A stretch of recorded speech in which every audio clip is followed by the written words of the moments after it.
Hello, everyone. If you are tuning in for the Supergirl Radio Live and Wired episode on the season 5 finale, we will get started here in a few minutes. Looks like Morgan's running a few minutes behind, so we'll hang out here. I'll take any questions you have for us now until she hops in. So it'll be a few minutes. It looks like we still have, we actually have a few folks already in the comment section. Hey, Jamie, and I am Groot and Claudia. I see you guys there. Hope everybody's having a good week so far and everybody's doing all right. I'm getting tweet notifications from the Supergirl, not Supergirl Radio, the Supergirl official Twitter account. Yeah, how's everybody doing? Is everybody still healthy and safe? Hope everybody's doing all right. Hey, Leslie, how you doing?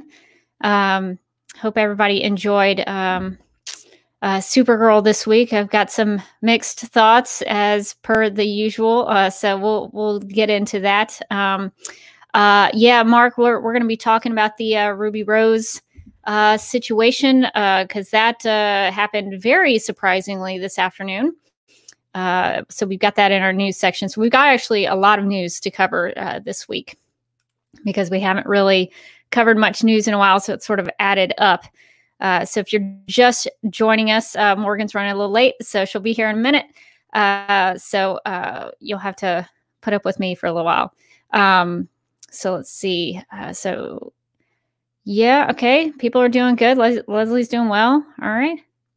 Yeah, the Ruby news is pretty crazy. We will definitely be talking about that. Because I did read into the article, and we'll read that article from Deadline to see. We don't know exactly why she is leaving, but it sounds like it might be medically, like maybe she got into a stunt accident. They mentioned paralysis in the article. I was like, oh, that's definitely maybe worth leaving a TV show if you think you're going to get paralyzed. So that's pretty serious. Oh, that's interesting, Daryl. Yeah, so we'll get into it in the news section, but definitely put some comments in there when we talk about that, because yeah, I've seen a couple of different things about the Ruby news, so we'll definitely get into that. It is pretty shocking. Yes, Riley, they will be recasting Kate Kane, so the show will continue. So Batwoman, if you're a Batwoman fan, it will continue, but they are going to recast, which is really crazy if you think about it, because if that happened with Supergirl, they have to recast Supergirl. I mean, that's huge. So that's unfortunate, but at least they are going to try to continue on with the show. Okay, so let's see if Morgan is here. Hey, Morgan, you there? Hello. Can you hear me okay? All right. Yeah, good. I can hear you. All right. So we've got a pretty active oh, boy. Yeah, we've got a pretty active chat tonight. I was in the wrong chat box, and I was like, oh, no one's here today. And then I looked over and I was like, never mind. Yeah, so we've got quite the active chat, so we will have to get into it. So everybody's talking about the Ruby Rose news, so that will be wild. Yeah, so we'll definitely get into that.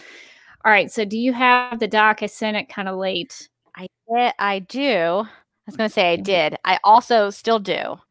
Oh, good. Let me know if I need to resend it. No worries.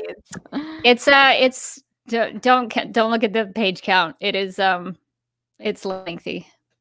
But most of it's 10 pages. It's 10 pages, no big deal. Rebecca, that's nothing. When you said don't look at the page count, I was like, have we hit 40? Have we finally done it? Is it just gonna keep scrolling? Also, I should prepare you. I made a PowerPoint, so just be on the lookout for that. What? Is it in this document? No, not in the document. I was like, I don't see it. No, when we talk about the wardrobe of the episode and Alex's new look, I figured we might want a visual component so we would know what we're talking about. I just hope that you have the screenshot where she was basically a Fortnite character. She was just like, woo, woo. And I was like, what is that? She's looked like she was in the Zoom background, but it was Kara's bedroom. Yeah, it's close. All right. So if we've got the doc, I guess we'll go ahead and just get into it because people are already wanting us to talk about Ruby Rose and all of that stuff, which is part of the news section because she is related to the Supergirl stuff. So I figured that was worth discussing. All right. So are you ready to go? I am ready. Okay, so just in case anybody is joining us live, so this is like the second time we've done StreamYard. We've done live shows before, but it's been mostly with Mixlr. So this is new because I haven't figured out a way to play audio yet on StreamYard. So just as a word of warning to everybody watching, you won't hear the sound effects, you won't hear the theme song. So that will all be done after the fact. You'll hear it in the podcast feed when you normally listen to Supergirl Radio, but tonight you won't hear it, so it'll be a little awkward. But this is actually kind of a look into how we actually podcast. So we don't have this stuff when we actually podcast. So you're joining us like we normally do. All right. So I guess I will go ahead and get us started, and we'll just get into it. Sounds good. Welcome to Supergirl Radio, your source for all things related to the CW Supergirl TV series and the character of Korra Zor-El. My name is Rebecca Johnson. I'm working Glennon. And for this episode of the podcast, we are going to discuss and review the Supergirl Season 5 finale episode titled Immortal Kombat. Can you believe, Morgan, that we've gotten to the end? We've done it. I have to say already, hot take right off the bat, I'm mad that it's spelled Kombat and not KHAN, like combat. Like that was a missed opportunity, wasn't it? That it seems like they did it just to spite us, I think. So they're like, you know what, they're loving that Rama content. So I think that's I'm going to consider it an intentional swipe at us that they did not do that. But I guess at least they put a K in there. So there's that. All right. So, but before we get to the season 5 finale thoughts, we need to catch up on the CW has released fall and January schedules, and Supergirl is not on any of them. And I guess we shouldn't be too surprised by that, Morgan, because we knew about Melissa Benoist's pregnancy and all the COVID stuff.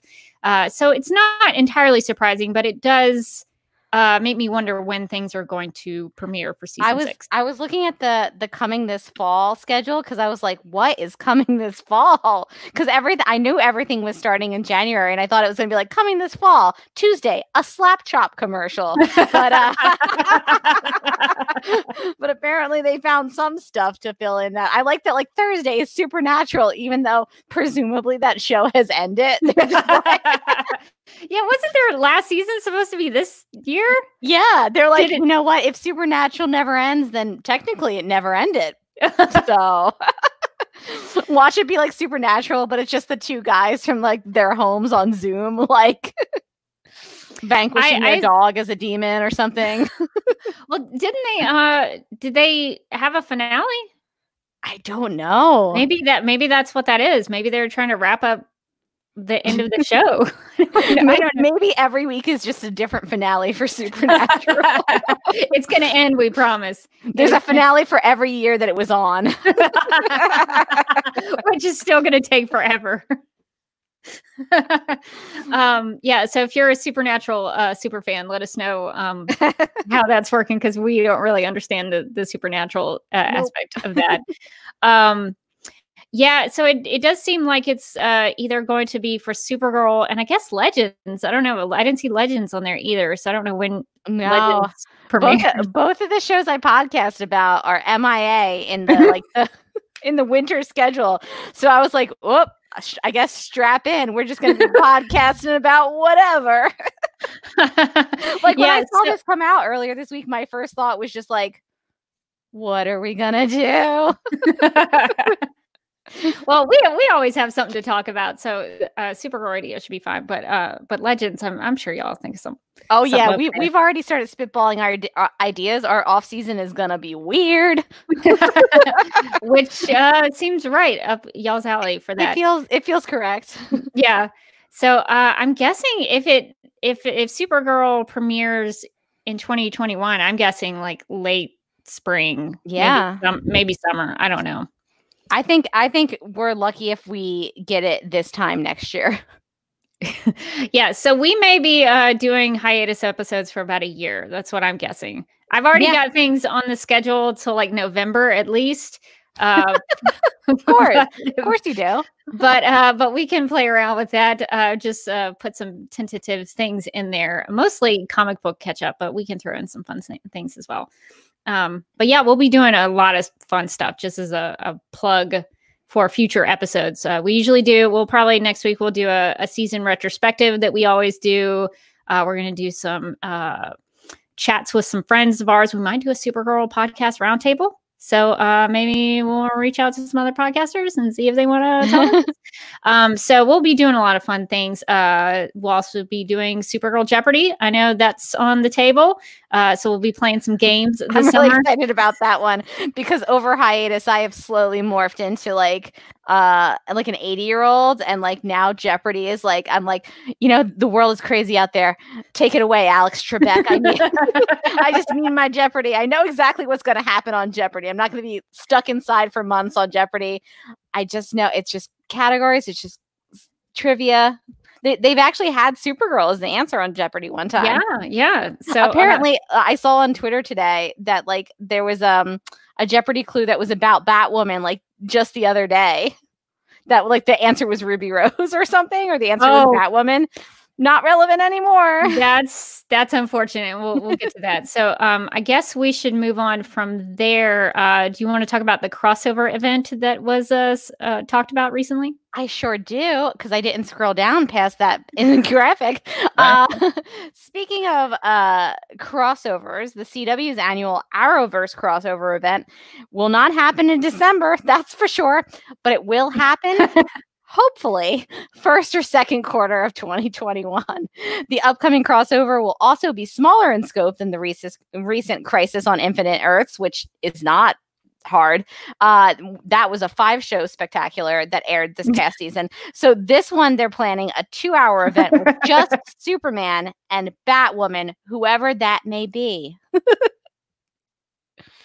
So speaking of Batwoman, Deadline.com reports that Ruby Rose, the star of the CW's series Batwoman, is leaving the Warner Brothers TV Berlanti production company after season 1. The series, which already had been renewed for a second season, will continue with the title role getting recast.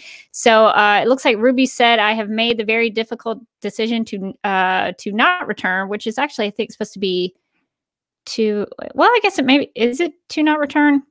I guess grammatically correct. Sorry, that kind of bugs me. To not return to Batwoman next season. She says, "This was not a decision I made lightly, as I have the utmost respect for the cast, crew, and everyone involved with the show in Vancouver and in Los Angeles." So it sort of sounded like there was something with a medical emergency. The Batwoman producers and Ruby Rose wouldn't speak to the reasons for the actress's exit. Those sources indicated that it is not related. So it is not related to the stunt injury she sustained during filming of season 1, which left her facing paralysis and needing emergency surgery. So yeah, that's what I had assumed it was. Like, I assumed that maybe her doctor had said something like, you can't keep doing these stunts. It's really like not good for you. But they seem to be saying that that's not the reason, but it's the only reason that made sense to me. Besides, like, maybe she was just doing the show and she was just like, you know what? I don't like television because this is so weird, right? Like, yeah. How often does this happen? Like the actual title character of a show being like, peace. Yeah, I would have understood it if it was related to the injury and facing paralysis. I would have been like, hey, I get it. I totally get it. Yeah. You could have been paralyzed. Yeah, I don't know. Some people have been speculating that it's due to bullying, harassment online, probably folks on Twitter, I'm guessing. But that seems a little excessive. I mean, I don't think you turn down a good paying job where you're like the face of the whole thing because some people are being mean to you on Twitter. You just delete your Twitter. Like, yeah. I don't know. To me, it feels like the thing that makes the most sense would be something related to that injury, even though they said that that's not what it is. Because it sounded like it was a very serious injury. Well, if she was facing paralysis, that's super serious. Yeah. So now I'm wondering about the Superman Batwoman crossover, which we all know, and I just want to say it, that we all know that was supposed to be a Supergirl Batwoman crossover, right? Like it was definitely supposed to be, because they've been setting up the Supergirl Batwoman like relationship since her first appearance on the show. Yeah, but now that Supergirl is not, is pushed back and back and back because of coronavirus and Melissa's pregnancy. So I guess they were like, we have to do a crossover for some reason. And so they were like, what do we got? We've got Batwoman, sort of, and we've got this new Superman show. So why not? Like, I don't know. To me, it's like, you've also got the Flash and the other shows that are not the Flash, because you don't have Legends. Well, Black Lightning's in there in the mix. Stargirl, I think, premieres this week. Hanging out somewhere. I don't know. I'm trying to see what else is on the Black Lightning was on the schedule, so they could have done a Flash Black Lightning crossover. There's at least an established relationship there between like Barry. Yeah. So I don't know. Yeah, I guess I get it on the Superman Lois front. Like they may try to use that to get people watching the show, which I don't think they really need to. But now it's even more awkward because if they have a new Batwoman, it's going to be strange. And so it's like, just put it off and make it a Supergirl Batwoman crossover, because nobody really asked for this Superman Batwoman thing. No. Was anybody really asking for that? I don't think. No, you know what I want is a Supergirl and Legends crossover. That's what I want. That would be amazing. Supergirl just hops on the Wave Rider. They go to different time periods. I would be into a Supergirl traveling through time and going into a different time period. That'd be fun. Yeah. I don't know if that's going to happen, but yeah. So we've got a crossover, but now it seems strangely interrupted with this whole Ruby Rose stuff. Like what would be the great tragedy if there just wasn't a crossover? Like they can't, it feels like they just can't give it up. They're like, okay, well, we had plans for the crossover. It's not going to work.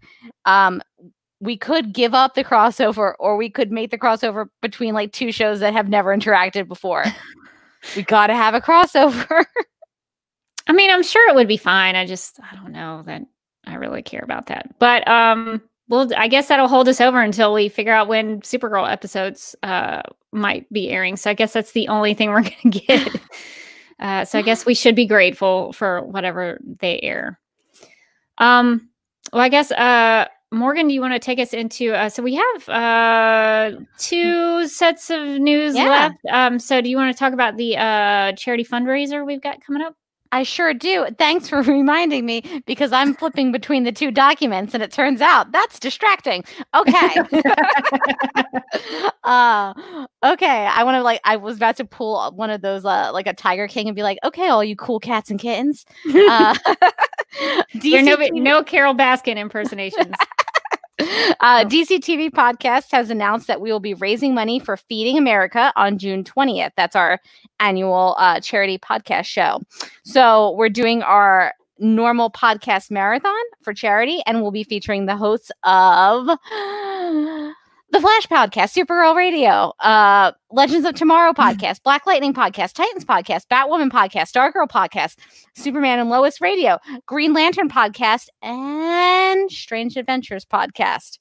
So that's all the podcasts. So it's just a few of them. Just a few. Just a little handful, sprinkling of the podcasts on the network. The event will be hosted at mixler.com/DCTV podcasts.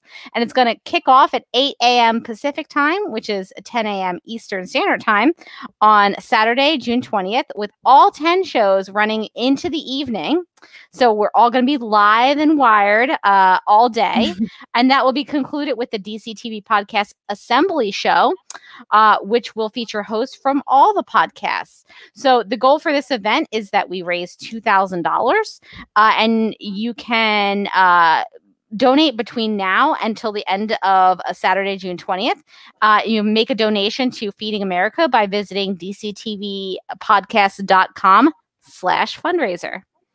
Yeah, you can go ahead and donate if you want to. And Rachel asks, "Are you the penultimate hour again?" I thank you for the question.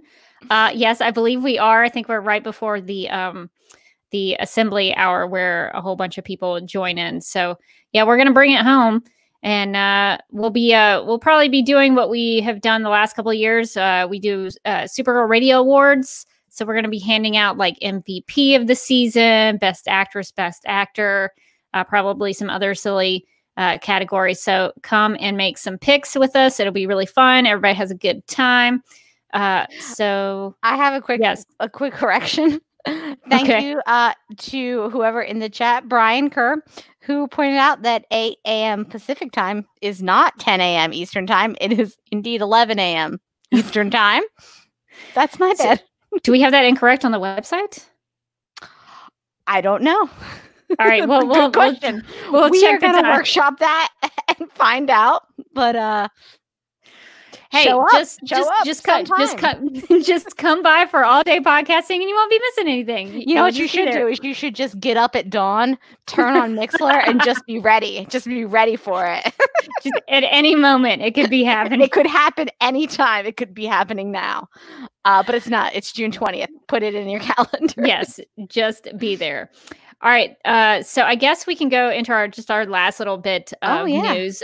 So if you tuned into HomeCon number 2, which I was reluctant to do because HomeCon number 1 was so messy. But this time around, number 2, good job. Their thing started on time, presumably, and ended on time instead of like all higgly piggly. So. And it flowed a little better. It was run very smoothly. So I got to give it up to HomeCon. They're learning. Yes. But if you did tune into HomeCon number 2, there was no Supergirl panel, but they did have a video from Katie McGrath, who caught everybody up on what she was doing during quarantine. It was a short video, but it was neat to see, what she'd been up to. She'd been reading a lot of books, drinking a lot of tea, doing some puzzles. So she had on a gray sweater. It wasn't the gray sweater, but it was a good gray sweater. She looked great. She seemed to have a good time. She seems to be doing well. So that's great. I'm glad that she took time out of her day to share that with us. She also shared like a bunch of like book recommendations and like 1 or 2 podcast recommendations, which I think I'm blanking on the name of the Twitter, but there's like a Twitter account that's just all about what Katie McGraw reads. I think it's like the book club, maybe Katie McGraw book club or something like that on Twitter. You can look it up, but I think they had the full list of all the books that she recommended, because I was trying to like jot things down, but she was going too fast, and then I just gave up. I was like, who will have this? Absolutely, the internet. because she famously doesn't have many fans, so that's why I was like, what am I doing? Of course. it's already, this the work will be available, done for you. Exactly. So AussieCon was also a thing that happened on Instagram live, in the Instagram stories on the official Supergirl Radio, the official Supergirl Instagram account. Ozzy Tesfaye took it over, and she brought some of her friends from Supergirl on to talk. I didn't get a chance to watch all of those videos, but it was fun. She talked to McCod. She talked to Nicole. I'm trying to remember who else she had on. She had Rudy on. She had what's this? Sam Wise. Sean Astin. He was on Instagram Live. Yeah. When I put it on briefly, because somebody told me that it was happening, and then I couldn't watch it for very long, but I put it on exactly like when he popped up, and I was like, Rudy. So it was exciting. So that was actually pretty cool. She did a really good job of going in and out of those little interviews that she was doing. So I hope they do that more often. That was really, really fun. I heard that they raised like something like $10,000 from charity. From HomeCon? No, I think from the AussieCon. Like, I guess she was having people or they were suggesting people donate. I just saw it on I think it was her Instagram story earlier today, or somebody's Instagram story earlier today. So this is not verified information. Wow, that's awesome. So she had Julie Gonzalo, Stasner, David Harwood, Nicole Maines, and then Katie on an iPad. I did kind of briefly see Katie on an iPad. I thought that was That was a good way to go about it, because she famously does not have any social media accounts, which she should never have. No, she no. should never. She should never have. We need to protect her. Yeah. So that was a lot of fun. So HomeCon, well done. I think they're having another one, so stay tuned for that. They're charging $100. The one thing I don't like about HomeCon, they're charging $100 to speak with one of these actors for 5 minutes on a Zoom call. No, I'm not doing that. I'm not doing, even if it was Melissa Benoist, maybe. But if we got a Zoom call together, Rebecca, we couldn't share those costs because it would have been, what was it, like an extra like $100 for every person. Oh my gosh. Zoom call. so much money for that. Just calm down, HomeCon.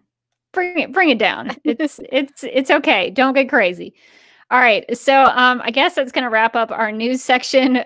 We had a lot of varying degrees on the news this week. Oh, I'm seeing in the chat that Picks by Katie McGraw said that's true. Ozzy had Instagram links for donations, and today she announced they raised $10,000. So that's awesome. Well, that's great. That's a good way to do it. I had not thought about Instagram links to be used for that before. That's pretty cool. Good way to do it.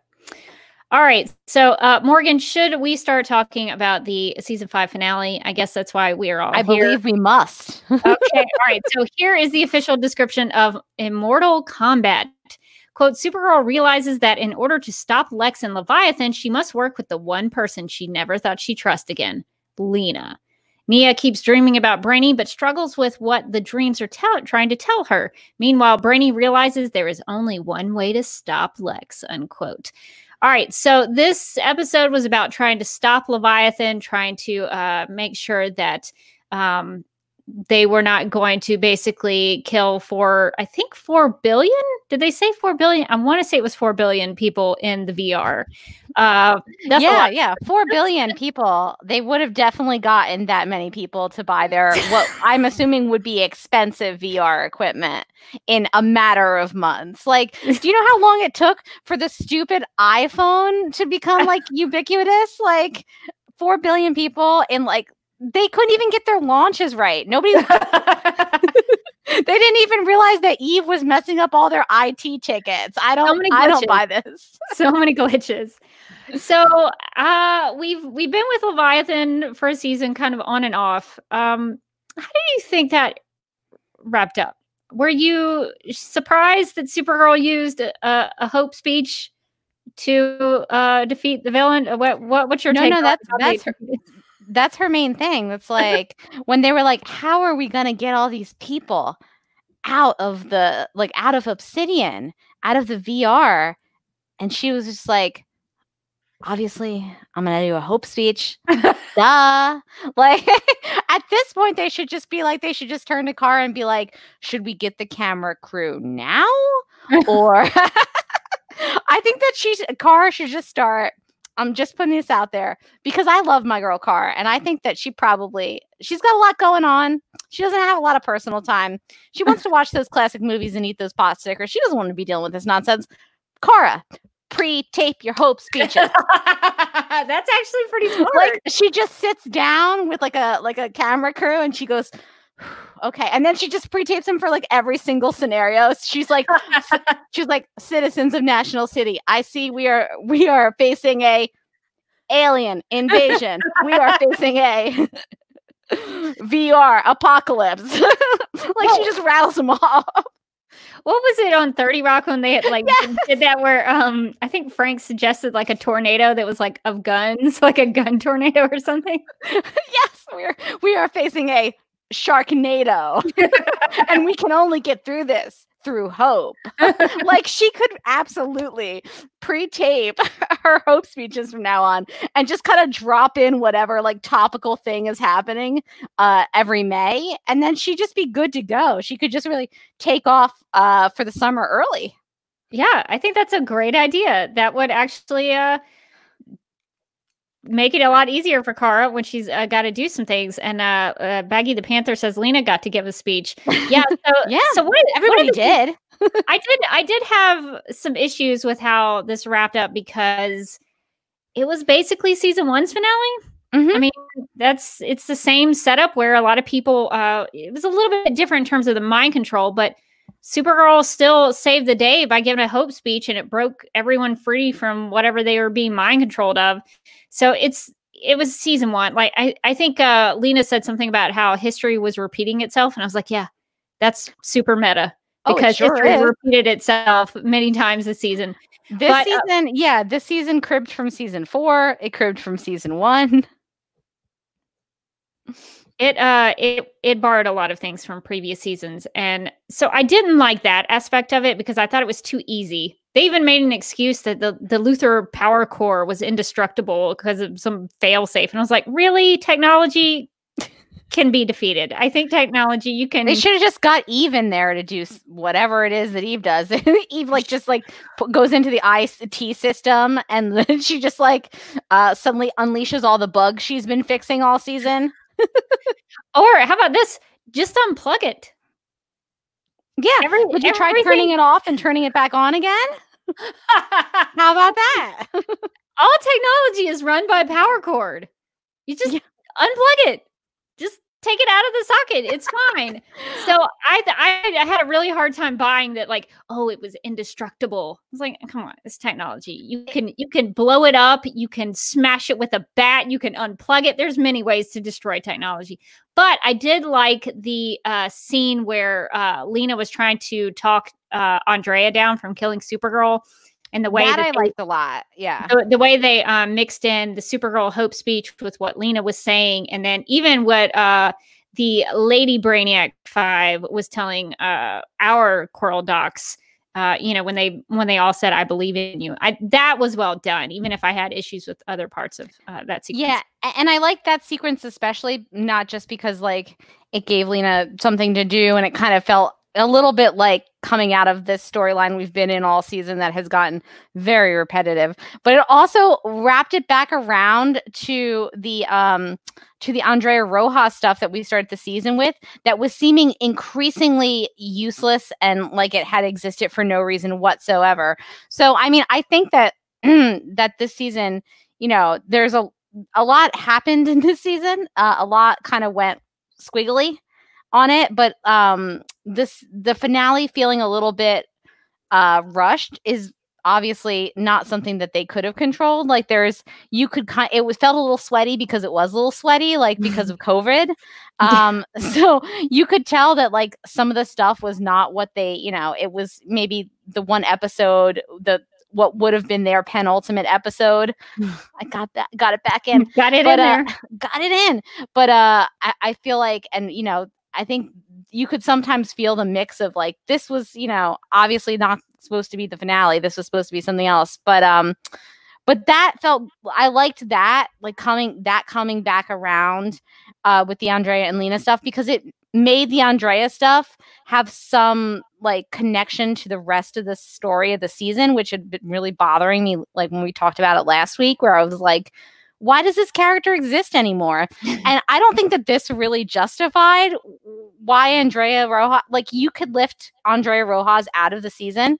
Nothing changes. Almost nothing changes. Like the amulet thing didn't even come back into play in any real way, really. But Lena mentioned the medallion, but that was as far as it went. She was just like, I forgive you for stealing my mom's medallion. And I was like, is that going to be a thing? Or nope. Okay. But I liked that, like they did the call back to the Titanic thing from when they were friends, when they were younger, and I think that they paid off that one episode where we spent an entire episode learning about Andrea's back and Lena's backstory, so that episode wasn't like completely useless in hindsight. And I liked that they like tapped back into that relationship between those two, because I thought that stuff was interesting to me pre-crisis, and then it kind of just went.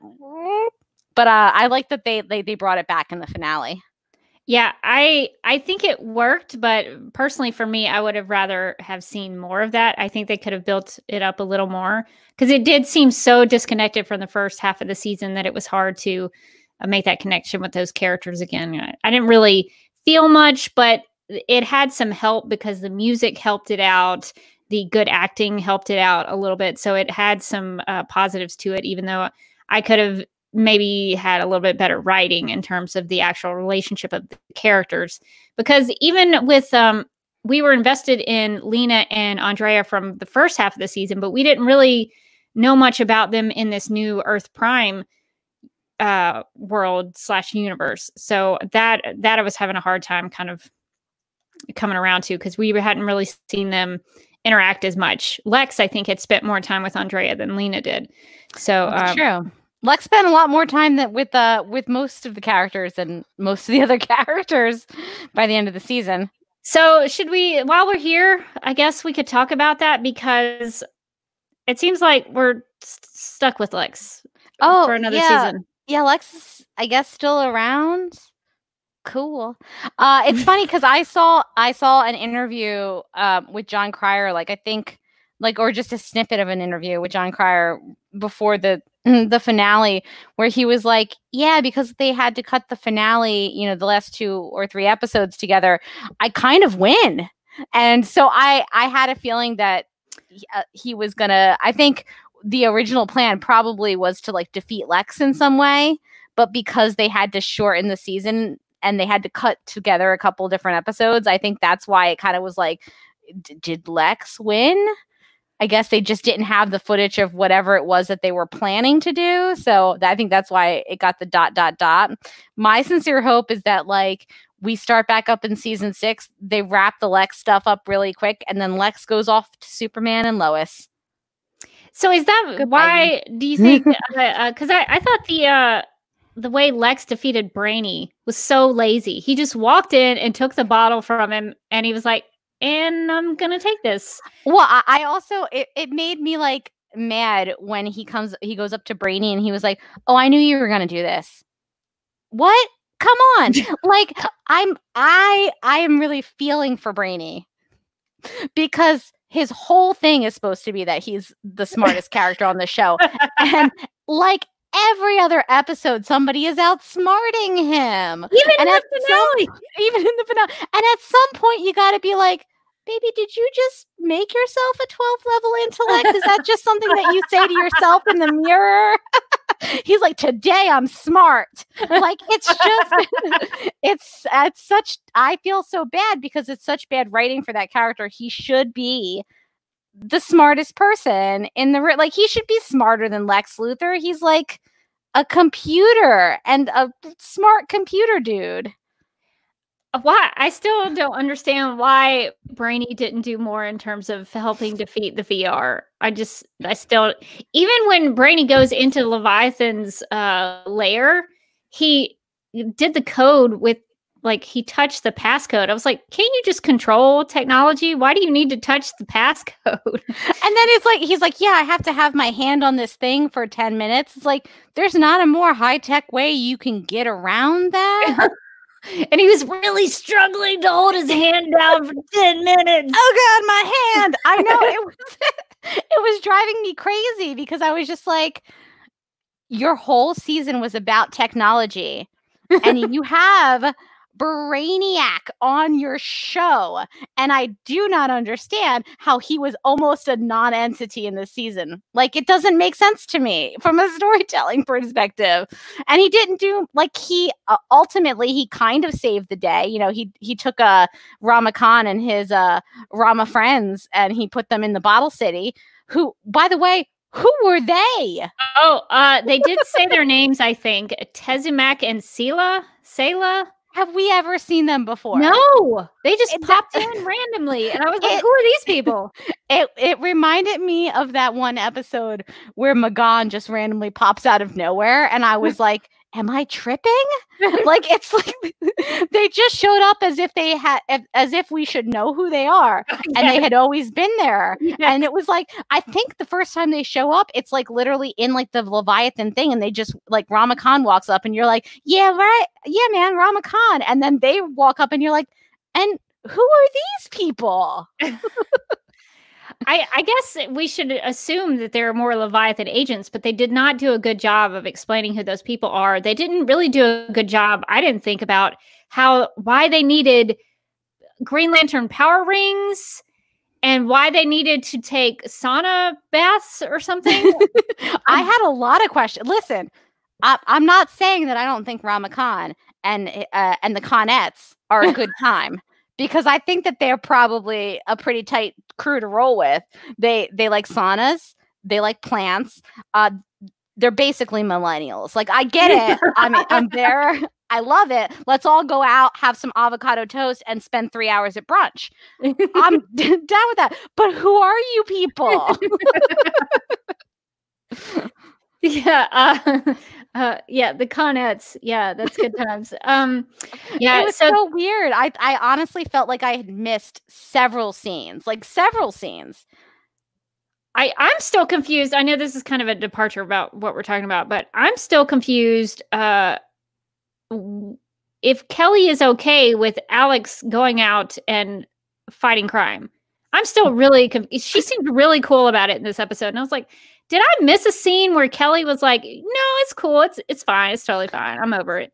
It seems like Kelly's whole emotional arc started at the beginning of the season, where it's like they were together, and then she started having issues with, like, oh no, I'm afraid to lose Alex, and then I don't know what happened, and then she was just kind of IT maintenance for a while, and then she just suggested that Alex get like a secret identity, and it felt like that the beginning. It felt like the pre-crisis stuff again, where they just kind of dropped it. It's like, remember when she had that Guardian shield? Where'd that thing go? Like, does she still have that? If Alex is going to be a superhero now, maybe does she want to lend it to her? I just wanted to make sure I had not missed anything, because when the Connettes came up and they had not been named until like close to the end of the episode, I was like, I feel like I'm missing a lot of things. I don't know if it's because of COVID-19. I don't know. But it just seems like the Kelly stuff, like they just all of a sudden made her okay with things. So I just wanted to make sure I just tied that into Ramakan and the Connettes. Yeah, like I think that there was I would think that there was supposed to be a character progression where like she would realize that, like, you know, doing this stuff is part of Alex, like what Alex does. And I guess there was a little bit of that, but like, I don't feel like it didn't feel resolved enough to have her like suggesting that Alex be a vigilante, which is like way more dangerous, I guess. I don't know. It was a little weird. All right. So maybe while we're here, unless you have any more Ramakan Leviathan thoughts before we move on to Alex. I have many and they're confusing. Like, so, okay. quick Ramakan thoughts. First off, love him. Love that they didn't kill him. Ramakan lives on in a miniature. I want next season to be like you go. It's like the Polly Pocket version of Ramakan. Also, merchandising opportunity for Supergirl. I would buy it. You imagine he's like in his little like plant like sanctuary with his glass of Ramakan's Rama wine. But so they get sucked into the Bottle City, or the bottle or whatever. Yeah.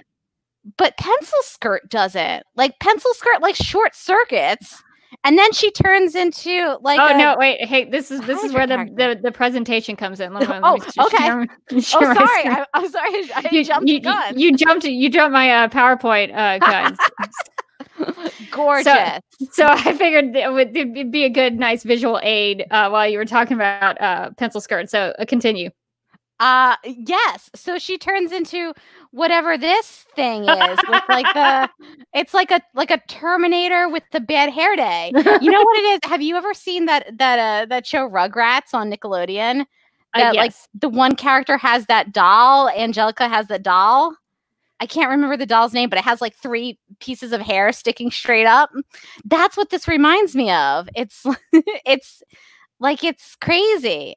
But what happened here? Like, how did that connect in any way to anything? I think she was affected by the bottle situation too. I think she was getting sucked Cynthia, into it. The name of the doll, the chat knew the name of the doll was Cynthia. I'm sorry. This is why a chat comes into it's really worked out into for play. Yeah. But I think Pencil Skirt, because I was bummed because at one point Pencil Skirt like falls over on the desk and I was like, oh, Is that how she goes out? Is she just gonna punk out and fall asleep on the desk? Because I'm like on team pencil skirt. I really like pencil skirt had been like, oh no, and then she'd rolled under the desk and took a nap. Like, what if that's how she had gone out? Why does nobody put those lenses in and just curl up under the desk? That's what I would do. Yes, absolutely, that's what I would do. But yeah, so it seems like she got affected by what Brainy had done with the bottle, but then she like wigged out robotically. I don't know.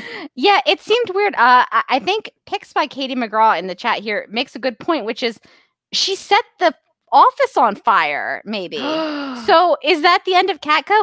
Are they just clearing house of everything? Everything we've once known and loved, like DEO gone, Catco gone, all the desks gone, everyone's homeless. Like, I guess everybody's gonna have to live with Korra now. Either Korra or John. Just slumber parties every night.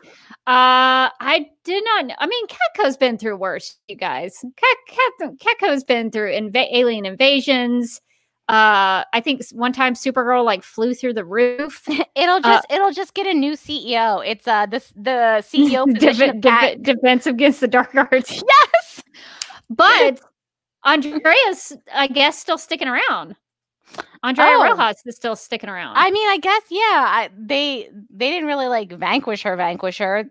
She just talked her down. So yeah, I guess she can still be the CEO of Catco, even though she tried to stab Supergirl in the heart with a kryptonite dagger. Also, she put 4 billion people in a VR. Also bad. You know, she's probably going to get killed at one time.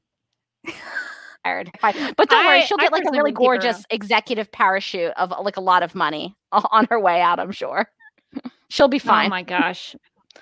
Yeah, so they're keeping Andrea around, I guess. It seems like Leviathan's sticking around. And I did have this question for you because I was a little confused at the end of the episode. So they kept talking about the head of Leviathan, who is above Pencil Skirt.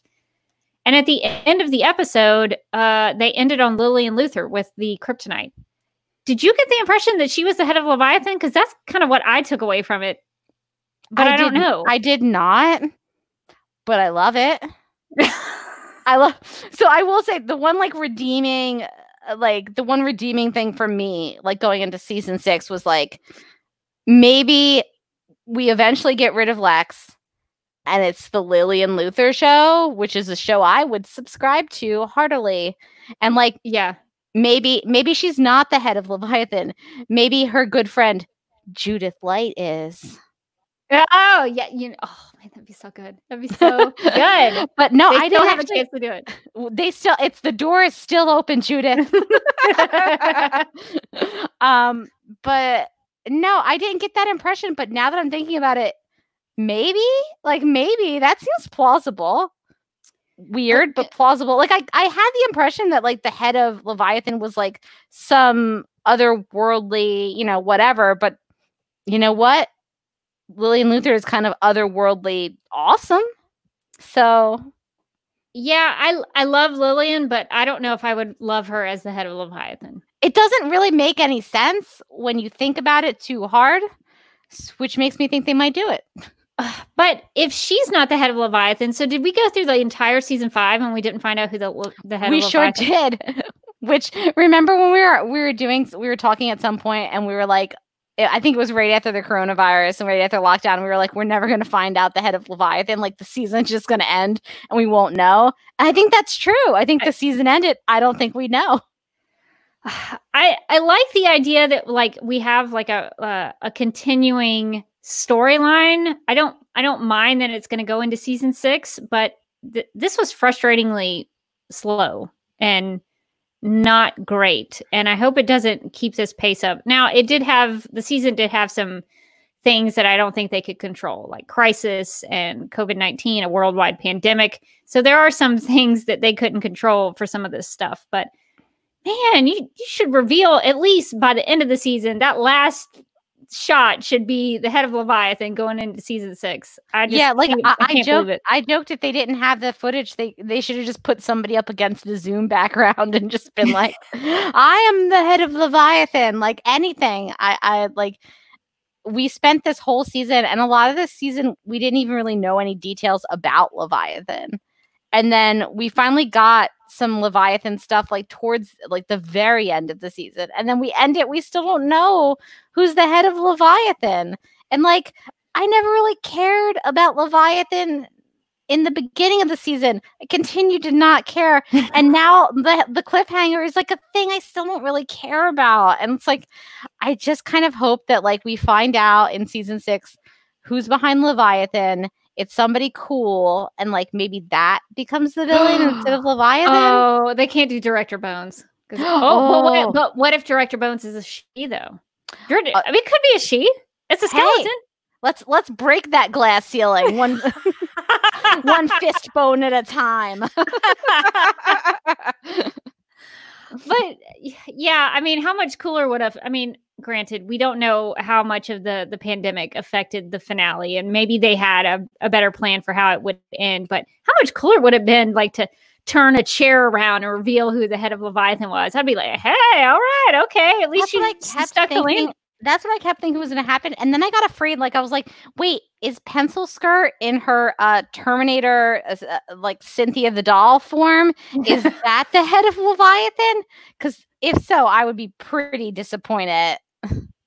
We have a suggestion. Betty White is the head of Leviathan. I think that makes perfect sense. And I'm on board. I would sign up for that in a heartbeat. Yeah, so I was a little disappointed that we didn't get the head of Leviathan. I feel like that's something, if you tease it out and tease it out and tease it out, you got to deliver at some point. They chumped out. It was now I guess the bigger question is, do you think had we had the full run of episodes that we would have found out who the head of Leviathan was by the end of the season? Or do you think it was always their intention to like leave us on a cliffhanger and have us not know? I'm going to give them the benefit of the doubt. I'm going to say that the pandemic affected their plans. That's what it seemed like to me too. Like, I think like when Ramakan's Earth, Wind, and Fire crew showed up, I felt like there probably was some like introduction stuff that they had to cut out because they just need to squeeze a lot of stuff into one episode. And so I feel like, or that they hadn't shot that stuff yet. Because of how jarring and weird and like random it was. And those are the kind of things where I was like, ooh, like I can see that they cobbled together like a couple of different things and like hot glued it. Yeah, I will say that for the most part, despite probably what they had to work with, the episode worked as an episode. I will say that.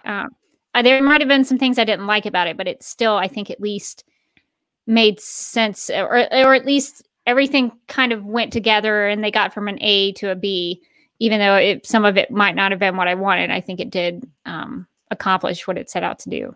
Yeah, I think it was an enjoyable to watch episode. Like for a season finale, it was a little bit abrupt, but for like an episode towards the end of the season, I think it was like well done. Like they did the best that they could. I'm actually impressed with like what they accomplished, considering all the challenges that they were facing with like coronavirus and not being able to finish their season.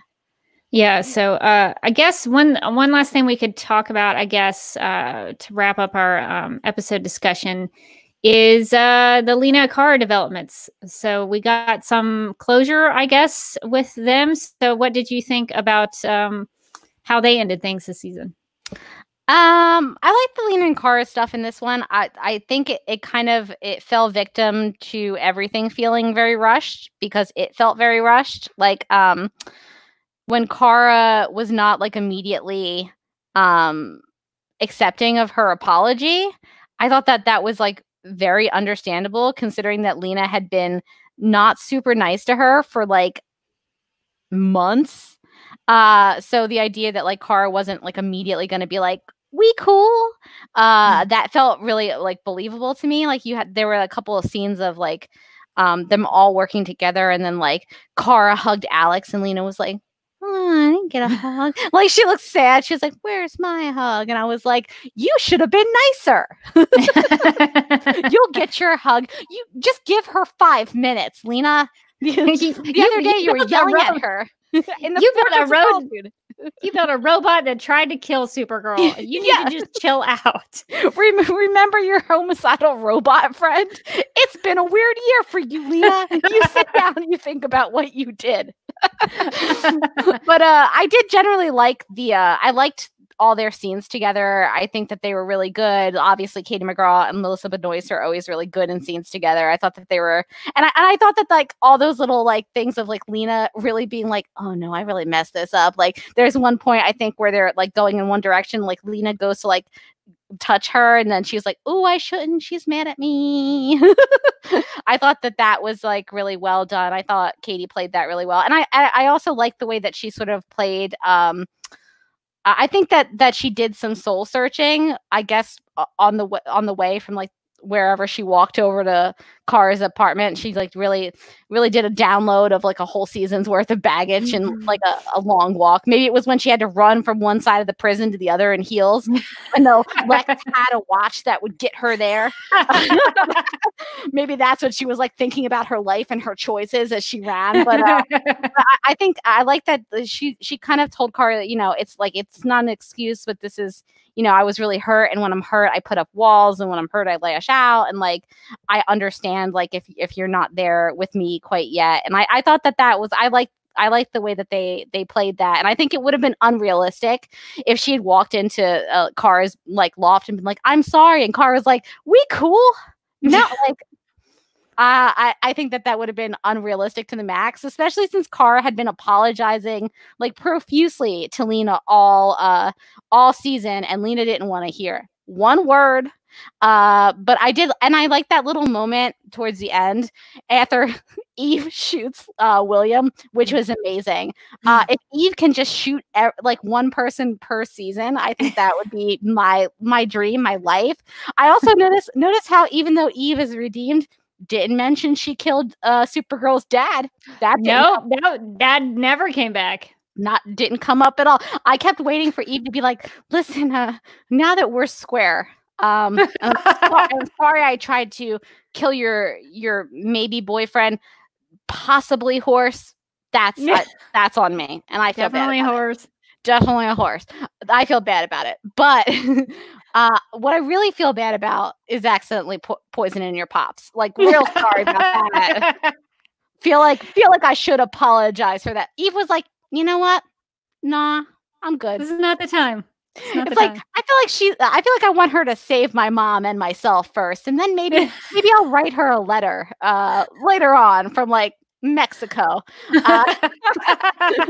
But like there's a moment where like after Eve shoots William, William is like, where's Kara? Like she must be in trouble. And Lena turns and she goes, oh, I talked to Kara, she's fine. Like and like Lena and Supergirl have this look like lion.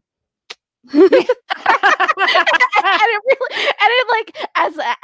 think it showed like character growth that like Lena had finally realized like this is why Supergirl has lied to me this whole time. This is why Kara lied. It was not, you know, it was not malicious. It's not because it was trust. It was to protect me. But it was also a really funny moment of them like bonding over a lie, which I thought was funny. You lied to him so well. It was so good. Welcome to the Lie Squad, girl. I did like that. I liked that Lena built up Kara's trust a little bit more. And I really, as a Kara fan, I loved getting to see Kara sort of unleash on Lena. That I really enjoyed that, mostly because Melissa Benoist is such a good actress, and she made me really feel all of that pent up anger at Lena that she just threw at her. And I just kept thinking, why don't they give her more material to do? Like it makes me upset that they don't give her more opportunities to really showcase the acting that she can do. Because she and Katie McGraw were so good in this episode with everything that they had to do between Lena and Kara. Their acting really was good, but especially from Melissa. So I really hope that in season 6 they, let Melissa take a break, do some baby bonding. And then if she's ready to come back for season 6, I just wish they would give Kara so many good chances to, or give Melissa so many chances to showcase her acting, because she was really, really good in most of this episode. Yeah, because Melissa is great. And I just feel like she doesn't get enough like really good juicy material to work with, and like so many of those Korra and Lena scenes, because there are a lot of emotions there, I felt like they were so great. And I think that's why, you know, we love seeing those two actresses in scenes together, just because they are so good and they play off each other so well and they have such good chemistry together. And like it makes me a little sad about how this feud storyline like felt so, I don't know, almost wasted to me. Like I for a big swath of the season, I didn't really connect to it emotionally. Like in this episode, when they were patching things up, I felt like emotions again. I was like, oh my God, I'm so happy that they're, you know, the same way I did when like Korra confessed to Lena that she was Supergirl and was like crying and things like that. Like, I feel like those emotions, like there were some episodes that hit those beats really hard and were really good. But for a lot of it, it was just like Lena in a lab, like boop, boop, boop on keyboards, like being like, I'm mad. This is my project. I'm experimenting on dogs. Yeah, exactly. That's what makes me a villain, because I experiment on pets. Goodbye, mouse. Like, okay. Leslie has a question. Do you think Kara's speech should have come in earlier episodes? Are you talking about Kara's Big Hope speech or Kara's speech to Lena in terms of their feud? I don't know. I think this week, I think it worked out in terms of the timing of when she gave both speeches, the speech to Lena as well as the Hope speech. Yeah, I agree.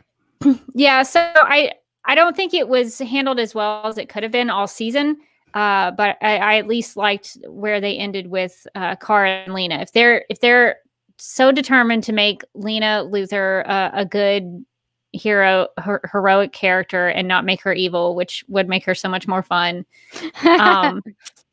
I guess I will go with it if they continue to write them well like they did this week. But it's still kind of like, she'd be so much more fun if she was like Metallo-Lena. We all know it. We all know it. But I thought they ended in a good place. And it sounds like season 6, they might be teaming up to go after Lex. So that can maybe be interesting to watch.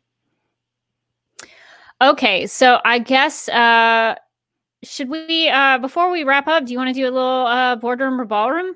Definitely. Well, I feel like I know what a lot of the topic is going to be of this boardroom or ballroom, but like we didn't really talk about Alex at all, and so okay, all right, let's start let's start with Alex because I really need to get your thoughts on Alex's new look. She revealed her new I guess superhero look this week. So what did you think? It was a lot.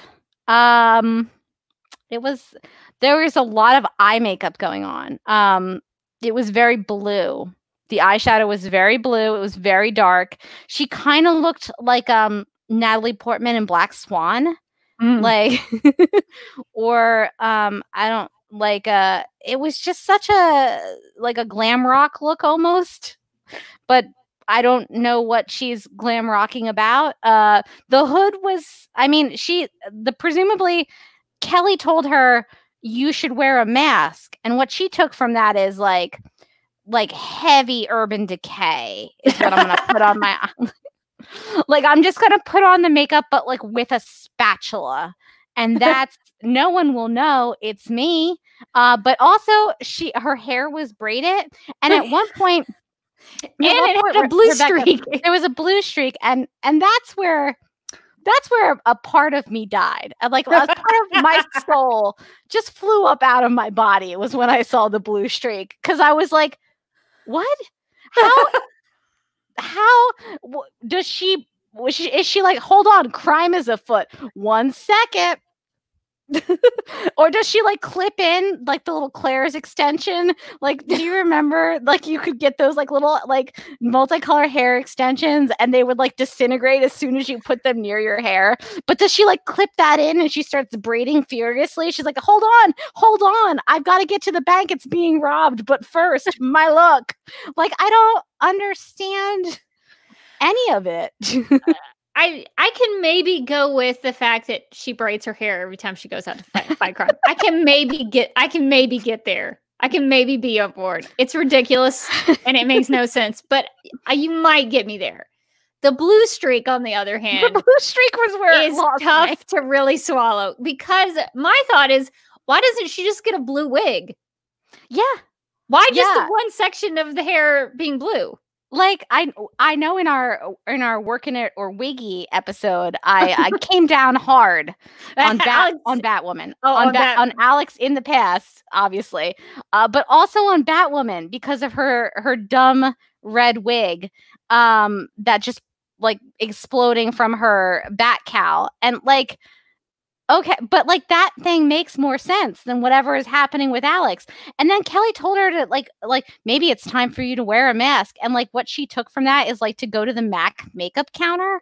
Like I understand that she has a hood like later on in the episode that she puts up like Green Arrow, but like she wore that hood so little that I kept forgetting it was part of her costume. I don't understand the function of the hood. Is it supposed to be to like protect her identity? Maybe like on Arrow, at least they sort of explained the hood because it was something that came out of his island time.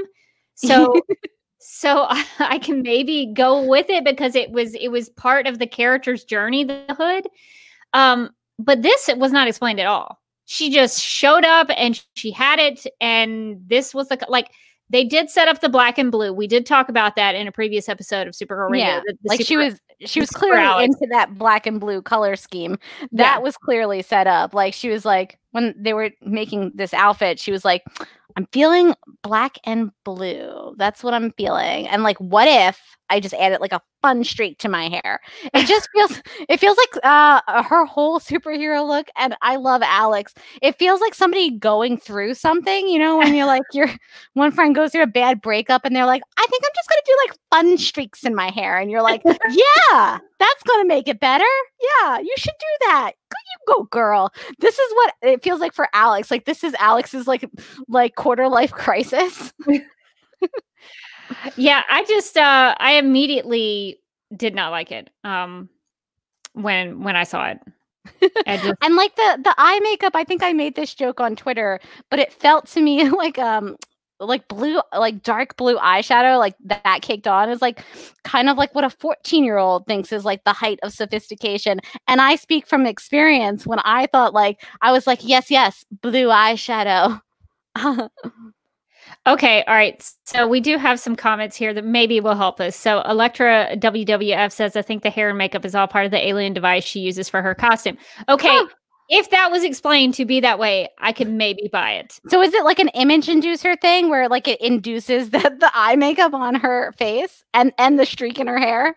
I guess, but also why not more blue?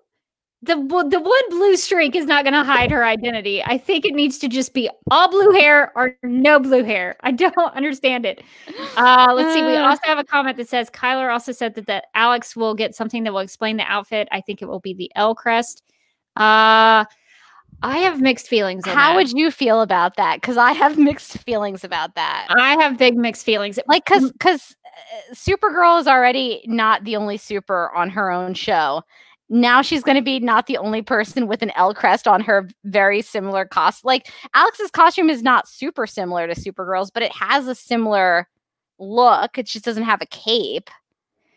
And then it's going to have the crest. I mean, we've seen Alex before with the House of L crest, like in the Elseworlds crossover, and I like the connection of her connection to Kara's Kryptonian heritage. I like that because they're sisters, but I don't want to see her fighting crime with a House of L crest on her suit. Nope, I do not have good feelings about that. How do you feel about her being a vigilante that's more hero-esque, that has like a costume and things? Because I just don't feel like, does Alex Danvers need this? Why can't they figure out what to do with Alex Danvers, one of the coolest characters on the show? Like, it kind of boggles my mind that it feels like they've been like reaching for things to do with Alex for like maybe a season and a half, maybe more. when she's like such a good character. It just feels like they don't know what to do with her. And whenever they don't know what to do with the character on Supergirl, they just decide to make them a vigilante. Yeah, and what I think is so strange is that they're totally missing what to do with Alex, and I know exactly what they should be doing with Alex. They should be making her the strategist who hangs out at the tower and controls where everybody goes and says, hey, Supergirl, you need to go over here, and Mcgann, you need to go over here. Like, she has the experience of the DEO to be the person who is like the control at the I almost said watchtower, the control at the tower. And she could be the head of operations there, and she wouldn't have to be in the field, but she could still be the one. Somebody needs to be back at a base doing things. Yeah. So that seems like a perfect fit for Alex. But they want her out in the field doing stuff. And it doesn't even make sense, because even though she's got that costume and the makeup and the blue streak in her hair, she still has no armor. She has no protection. She's still, even in this episode, she's like, I feel very vulnerable. I was like, yeah, you should. Yeah. Because you have no protection on you.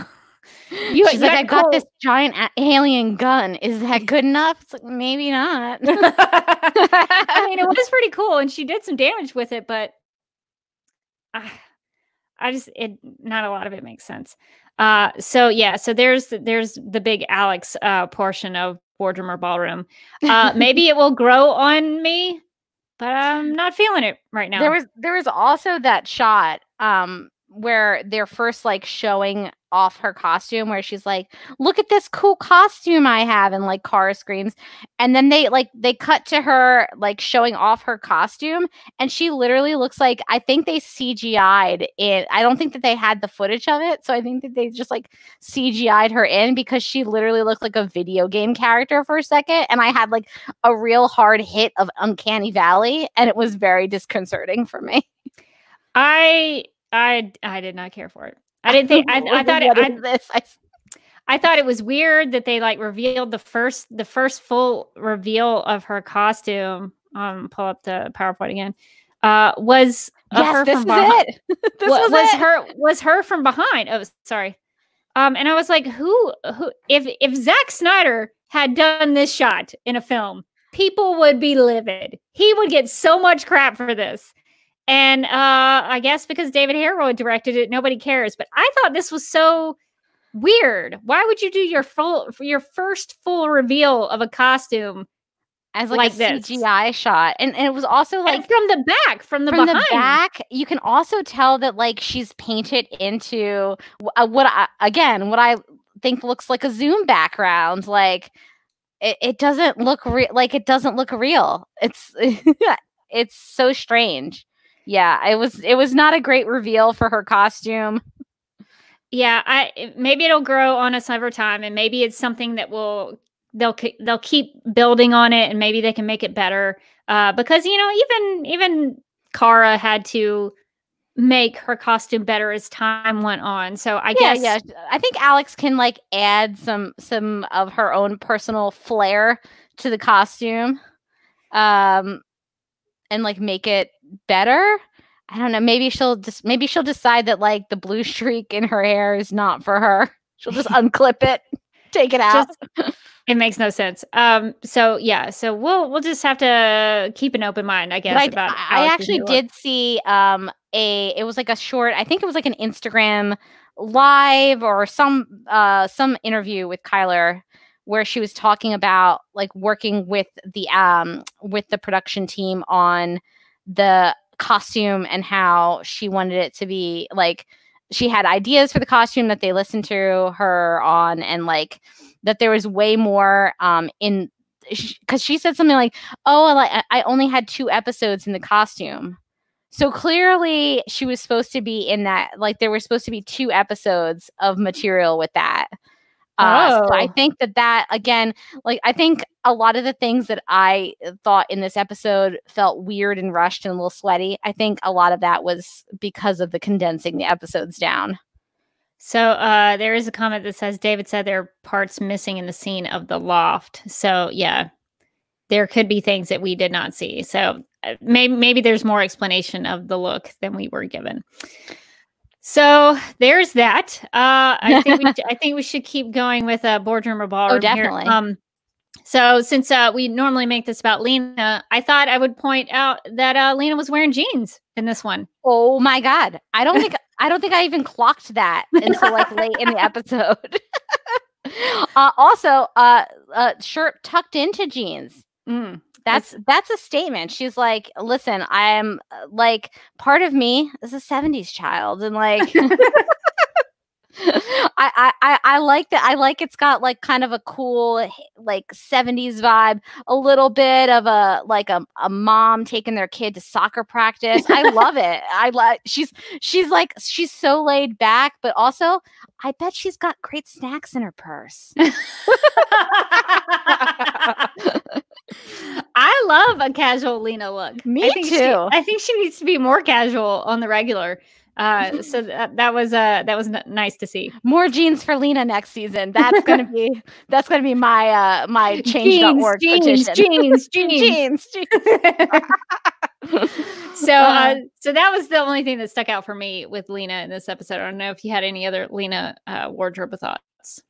No, I just like the jeans. That was exciting for me. I like the coat too. The coat that she was wearing at the end of last episode, and then continuing to this episode when she was apologizing to Korra. I thought that was a really pretty color on her. Yeah. So good looks for Lena in this episode. Now, I do have one other character I want to talk about because it really was the only character who was really pushing the boardroom or ballroom boundaries, and that was Pencil Skirt. Oh yeah, Pencil Skirt.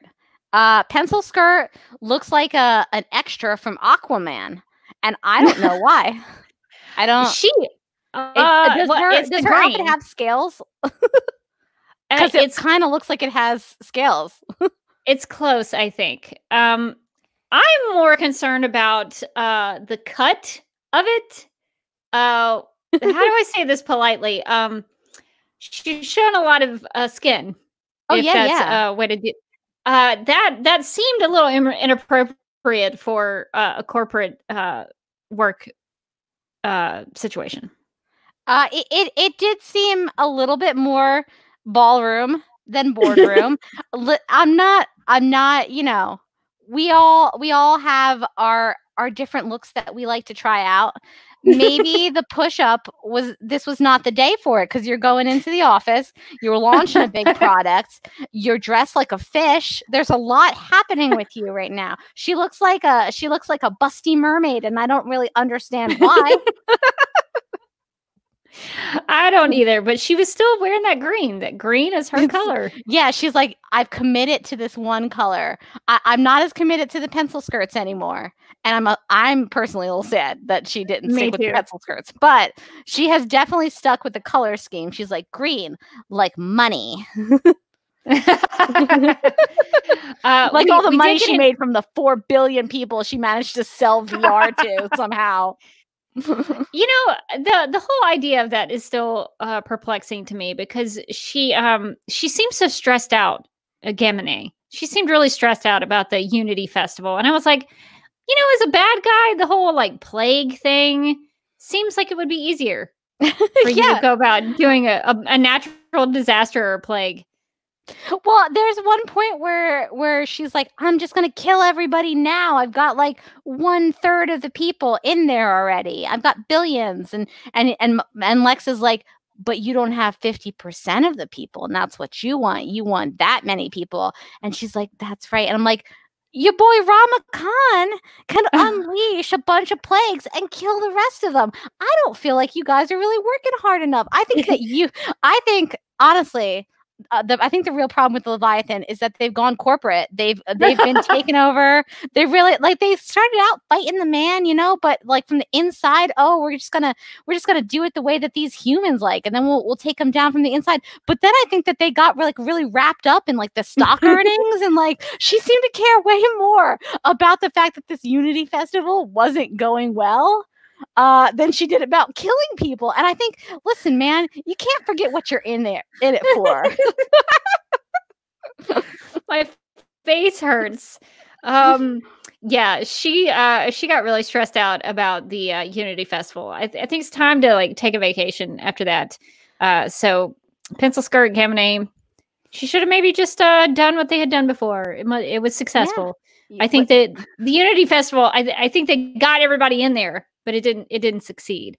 So they need to maybe go back to their roots. I think so. I think they gotta get back to doing what they do best. Plagues. If it ain't broke, don't fix it. No. I mean, we're living through the evidence, I think, right now. Like very effective plagues. Yes.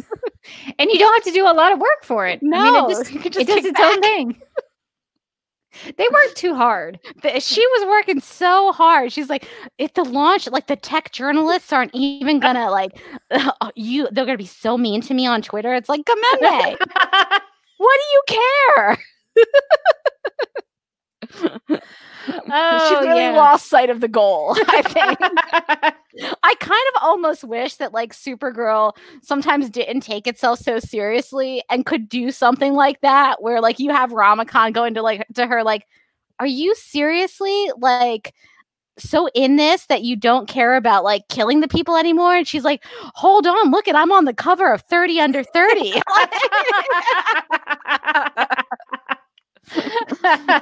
She got too into it. Yeah. So I think Leviathan as a group of villains got scarier towards the end of the season, but some of that still is kind of like, y'all are bad at this. Y'all are not good at this villain being evil thing. And like they're all supposed to be gods, and like Alex got in a couple of hits. Like I just feel like I feel like Leviathan was both too powerful and not powerful enough. Like they couldn't decide. Well, I did enjoy that Supergirl got a super clap in. That was fun. So some of the takedown of Leviathan was enjoyable to watch, but they seem to be somewhat unkillable. I guess that it's probably good that Brainy didn't try to kill him and just shrink him down and trap him. Which makes me wonder if they will do a Bottle City of Kandor type thing next season. That would be Are awesome. they going to shrink some people? I would be into that. I would be excited. Shrink Supergirl and put her in that bottle? Yes. That would feel exciting to me. That's different than something that you would see on any other show, because it's like a Supergirl. That feels to me like a Supergirl story. Yes, I would enjoy that. But they'll probably think of something that nobody really cares about. It doesn't really need to be talked about, but they're like, this is going to be the theme of the season. And they're going to shove all the stories into that theme, even though they don't belong there. I'm going to pitch them out something, and they're not going to listen. But what if next season, no theme, just good storytelling, just a character journey, just decide on what you want somebody's journey to be, and then there doesn't have to be a theme. It's not a middle school dance. You can build the theme around the journey. You can have thematic elements in the journey. It's true. Yeah. But I don't think they're going to change the format. I think we're stuck with themes. So I'm curious about what the theme of season 6 is. What are they going to tackle next? They've tackled immigration, executive orders, technology, VR for some reason. Really anti-VR. Yeah. What problem do they have with me playing Beat Saber? Calm down, Supergirl. I'm sure VR has its pluses, but I can see why sticking everybody in there and making everybody vulnerable to being murdered at the same time is pretty bad. Yeah, so I guess that's probably going to do it for our discussion. And since we're live, we're not going to be able to read tweets just for time, because we're already almost an hour and a half into things. So we're gonna retweet the tweets that y'all sent us, and we're also gonna save the emails for maybe another episode of Supergirl Radio and try to hit that feedback. But for right now, while we're live, we're gonna make some snap judgments. So feel free to play along in the chat with us, and you can make your own snap judgments. So Morgan, would you get us to snap judgments? I sure would. So our first snap judgment comes from @Kaya_Matsui, who says, at this point in the story, how would you define Kara and William's relationship? A, coworkers who are friendly to each other. B, good friends. C, two people who went on a date once and have never spoken about it. Or D, dating. Well, I mean, it's obviously C. It's totally C. I do think that probably occasionally, like, William will bring her like baked goods to try to like get that second date, and she's just like, cool, cookies, and walks away. So I did think it was strange that they had her go to save William and then nothing came about it. I mean, maybe it was something that was going to happen later on, but if they were intent on building a romantic relationship between them, something should have happened there. And remember that episode where Lex was like, activate William? Yeah. What was that just nothing? I guess activate doesn't mean what we think it means. I don't think it does. I don't think it does. He definitely took a bullet like a person who wasn't activated by Lex Luthor. Although, what if the bullet? What if that somehow needs? I mean, Supergirl saved him. She cauterized his wound, a la Clark and Lois in Man of Steel, which I thought was really cool. Yeah. But maybe something happens with the wound, and he has to be fixed again magically, and something happens, and he transforms into a horse. I think it's still possible. I think. What if his wound gets infected, and they're like, the only way for us to save him, and this is gonna sound weird. It's just like alien technology, and they're like, the side effect is that he's going to be a horse some of the time. Yeah, Miriam says the bullet activates his horse powers. Let's see. What was the comment? Ranger says, comment, William if wishes for horses. So I think it's still possible. I mean, we have another shot. If William's going to stick around in season 6, it's still possible. It could still happen. I still believe. I mean, I'm a fan of Zack Snyder's films, and y'all are going to have to check on me tomorrow because rumor has it they're going to announce the release of the Snyder Cut on HBO Max. So just check in on me tomorrow, just, in case I'm so excited I like throw up, or I'm so upset that I throw up. Like it could go either way. But what I've learned about the Snyder Cut movement is that fans have the ability to make change happen. So That's I'm not true. saying we should be aggressive about the William is Comet theory. No, but I don't put it out there in the universe like the secret. I'm making my vision board. It's pictures of William next to pictures of horses, like running through a field of flowers, and I'm just gonna envision it into reality. Just put it out there. See what happens. You never know. You never know what kind of change you can affect.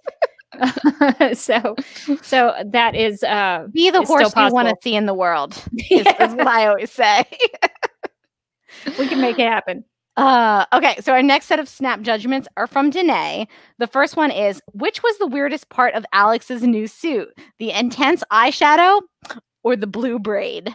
I mean, it's definitely the blue braid. It's definitely the blue braid. Like, the eyeshadow I can at least justify, because I think that anyone seeing her in that costume would be like, you know what? That looks like that girl I know, Alex Danvers, but no way would she wear eyeshadow that tacky. So I think that makes sense to me. But the blue braid has no reason for being.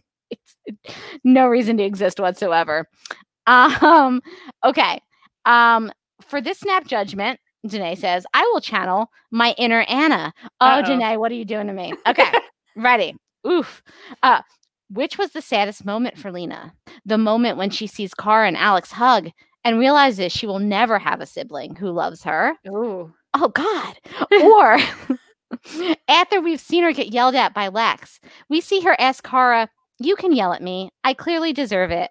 Because she thinks as soon as she's hurt a person she loves, they have the right to scream in her face. Oh, that's dark. Oh, wow. I didn't even think about that. Danae, it's like you stabbed me with a kryptonite dagger. Oh, God. I mean, the saddest moment, I would say, when she tells Korra she can yell at her. Yeah, I think that was the saddest moment for me, too. Like, yeah, I've seen like on Twitter like GIFs like comparing like Lex yelling at her and her saying that, and I was like, oh, I didn't put that together when I first watched it. Yeah, I'm sad.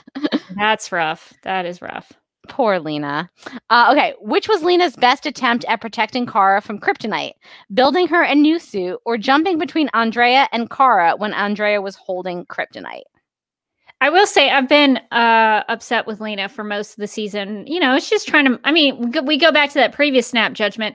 Maybe somebody should have been at least telling Lena some hard truths because she had tried to mind control the world. She did a lot of bad things. She implanted a robot into another person without their permission. She was not really clearly thinking about what is the right thing to do here. I think this is like the downside of like when you're not talking to any of your friends anymore and your only friend is a robot you've programmed. You make a lot of bad decisions. You're not going to be getting the best feedback is what I'm saying. Not impartial, definitely. So I was not happy with Lena and some of her choices this season. But she did show a lot of gumption to stand in front of Andrea Rojas and have kryptonite sticking into her neck like that. So I'll give it up to Lena for that. She jumped between Andrea and Korra when Andrea was holding kryptonite. That's what I'm gonna pick. Yeah, I'm gonna pick that one too. I liked that whole scene between her and Andrea, and I think it really, like, for me, went a long way of making that Andrea character feel more coherent in the season. But it was also just like straight up heroic. Like, she's like, if you want to stab Supergirl, you got to go through me. It's like that's pretty tough, Lena. She didn't even have her shooting jacket on, her leather jacket. I actually thought about it. I was like, she really needs to put that on in this episode. If ever there was a time to put on her murdering jacket and get to business, it was this one. Okay. Is Mcgann going to stay on Earth next season, or is Jean going to leave to go to Mars next season? That's interesting. I didn't even think about if Mcgann will stick around. I liked her there. I kind of feel like Jean and Mcgann are like the mom and dad of the Super Friends. Yeah. The space mom and dad. So I hope that it's Mcgann sticking around next season. Yeah, I would like Mcgann to stick around, even though she showed up so terribly randomly this season. It was nice to have her back, and it was also nice to have like scenes with John where he was talking to somebody who's kind of like on his level, who kind of understands him. So I think that we can also, if we've got them both on the season, I think we could get into some cool Martian stuff again, which would be nice. Yeah, and Mcgann had that really nice scene with Nia. In the hallway, I guess, of Lena's lab where she has a snack machine. Like, come on, Lena, you're telling me Lena Luthor has a vending machine with snacks? No. She has her assistants go fetch her cronuts and stuff. Like, I don't believe this for 1 second. She's not down that lab eating Funyuns. Who do you think she is? This is Lena Luthor. Yeah, so I guess I was down in the lab. I'm not really sure where that was. But I like that scene between Mcgann and Dreamer. Yeah, me too. Okay, who is Leviathan's anointed one? Lena's birth mother, and her element is water. And instead of drowning, she disappeared underwater for a long time to fake her own death. Ooh. Or Lillian, whose element is also water, and she used her powers to make Lena's birth mother drown. Oh, those are two good options. I kind of like Lena's mother. What is it? Lena's mother's element is water, and she saved herself. Nia does call the Ramakhan and the Khanettes. She calls them Earth, Wind, and Fire, right? So no water there. Yeah, there's no water. Mm-hmm. Ooh. I love the idea of Lena's mom being the bad guy, just because that would give some stakes and like some personal connection, instead of it just being some like weird robot lady who likes to wear mermaid outfits to the office. And so yeah, I like that a lot. I think that would be really cool, and that would, explain why she drowned if she has like water powers. The only hole in that is, I'm assuming that the leader of Leviathan would be one of the Leviathan species. One would think, but didn't Lena's mom had that like, or had talked about that weird medallion that gave Andrea Rojas powers. So is Lena like half cybernetic immortal being? Maybe this explains something about hope. I don't know. That's we'll pin this for now. We need more information on this. Yeah. Yeah. But I like it. I like where it's going. Okay. Which was the funniest dig at the show during Ozzy's super stream last Sunday? John Cryer wondering if he had to get so many lines and that viewers would probably understand Lex's plans without so much exposition. Or Julie Gonzalo saying, if I have to do one more commercial. Did she really say that? Amazing. Thank you. Wow, Julie, a gift. I'm sorry you had to do so many Obsidian because commercials. we talked about that all Andrea was doing for several episodes was Obsidian North. We have this new technology. Come and buy our product. That's VR for everyone. I literally mean everyone. We're just gonna give it to you. You don't have to buy it. Everyone can afford this. It's the only way 4 billion people having it makes sense to me. But I think one of Andrea's first scenes on the show was what was it? The scene where she was like on top of the big sign. That was pretty early on, where Andrea was like pitching Obsidian and all that kind of stuff, and she was like in this field.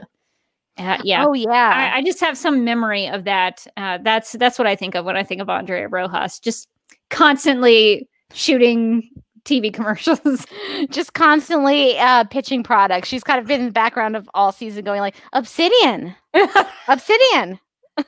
Please buy our product. Please, Obsidian.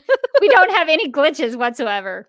This is our all IT fine. department, we vetted all of them. They are totally not members of an underground secret immortal alien group. Oh man. Yeah, no, I would go with the Julie Gonzalo comment because it's so funny. Although I do love that John Cryer pointed out that there was too much exposition in his episode.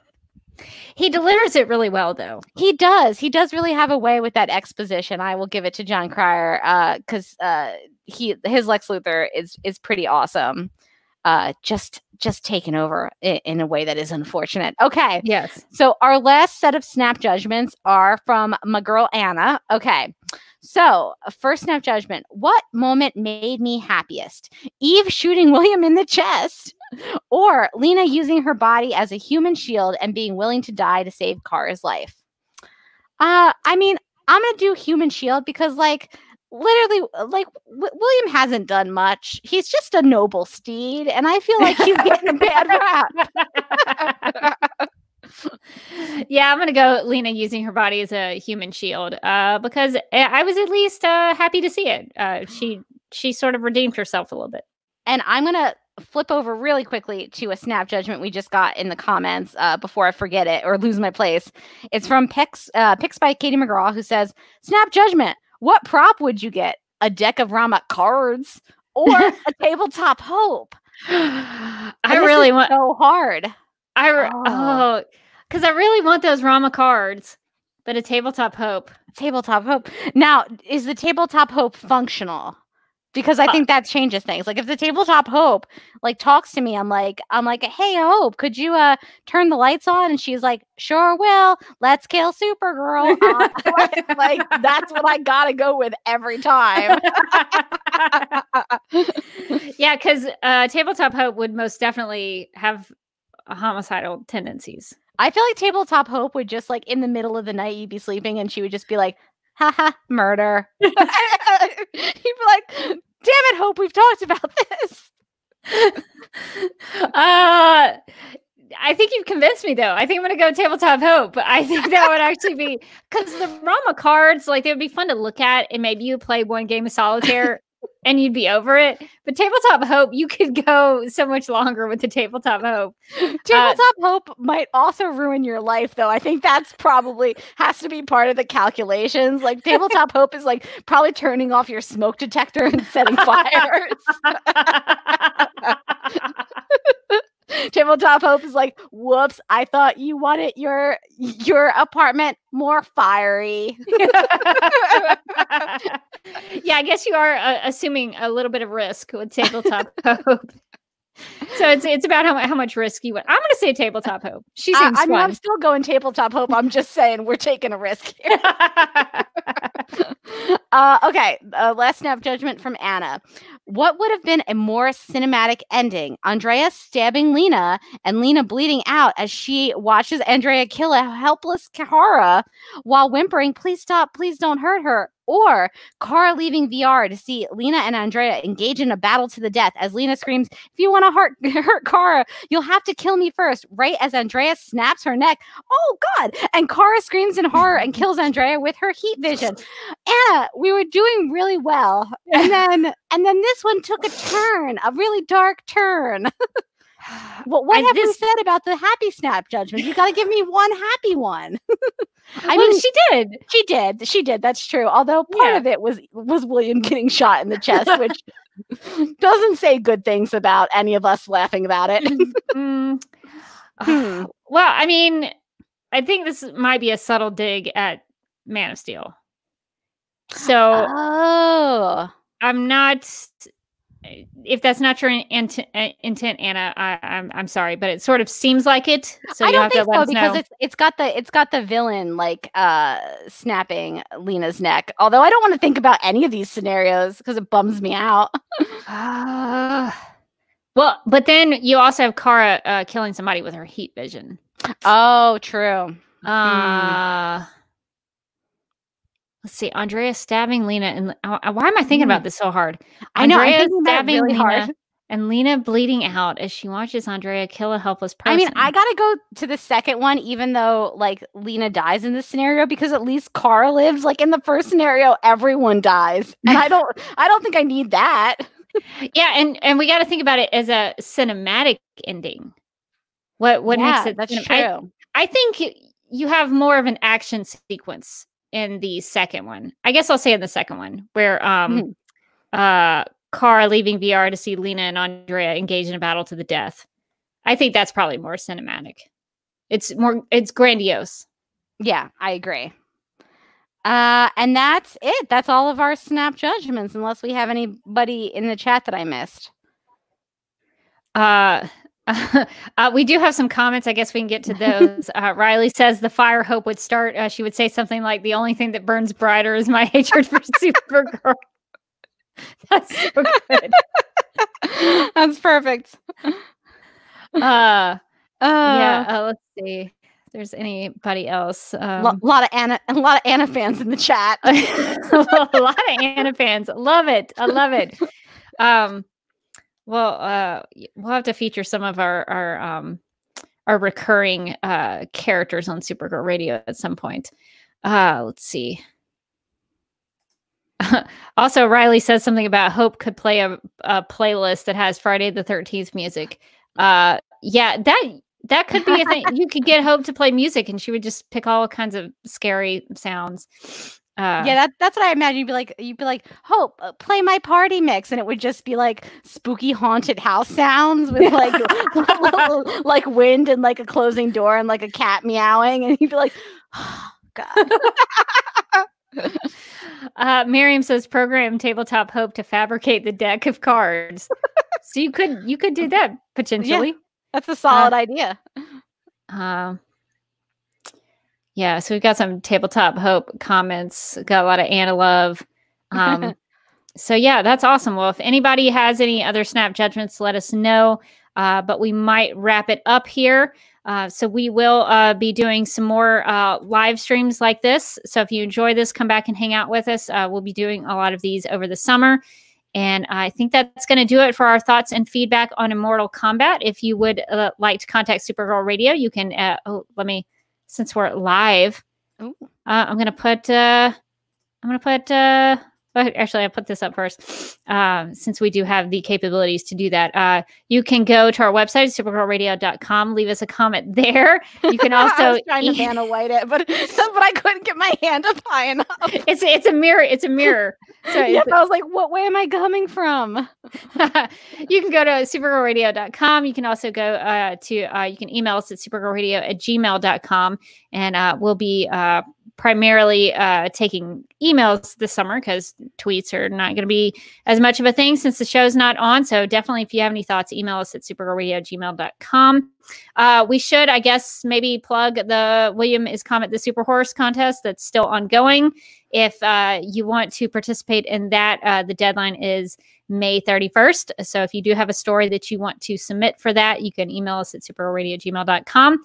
We are in the process of looking over the stories now and looking at some potential contestants that we could maybe pick a winner from. So just go ahead and I spent a little bit of my weekend like going through reading each story and like sending Rebecca like detailed feedback, like this one's really good, but maybe not enough William as a horse in it. Not sentences I ever thought I'd be typing out. So God bless all of you who sent in stories. Keep them coming. So we've had some really good ones so far, but you can still do that until May 31st. So that's you just email us at supergirlradio@gmail.com if you want to get those in. And if you would like to at some point want to leave us a voicemail, you can always call us at 678-718-7252. You can always like us on Facebook and follow us on Twitter and Instagram, all at Supergirl Radio. We do some Instagram lives. We do a lot of fun things on Instagram. So make sure you're following us on Instagram specifically. You can listen to us on Google Play, iHeartRadio, Spotify, where we also have a Spotify playlist that includes music featured on and inspired by the show. We're also on Radio Public and Podchaser, so you can check us out there. We're also listed on DC's fan page, which you can find at dccomics.com/DC-fans. And we're available on Apple Podcasts and Stitcher Radio. So if you have some time, I encourage you to give us a rating and write us a review over there. And you can find everything that I just mentioned on supergirlradio.com on the right side of the page.